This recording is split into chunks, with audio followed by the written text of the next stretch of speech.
Hello everyone, welcome to a new video of New Roots channel. Today here we have a patient with us who has come all the way from US. He had done his surgery yesterday.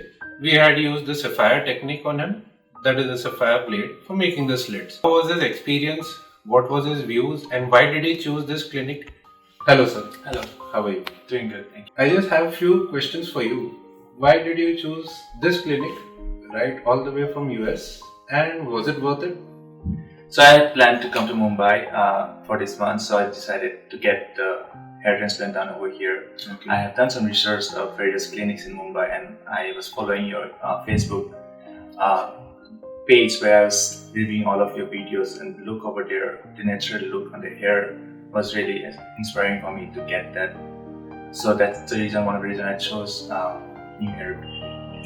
So did you feel it was worth it to come all the way from there and get it done? Yes, definitely. Yes, it was worth it, and the surgery and everything went perfectly fine. I didn't have any issues, so I think it was worth it. This sapphire technique, you like the technique? Yes. So as per you instructed, like I can get more density using the sapphire technique. So I prefer that compared to the FUE technique and FUT technique. So overall your experience was quite good, right? Yes, it was good. That's it. And thank you for watching this video again. As you can see, the patient is with us. He's fine and good. We'll be back with another new video. Thank you. Bye-bye.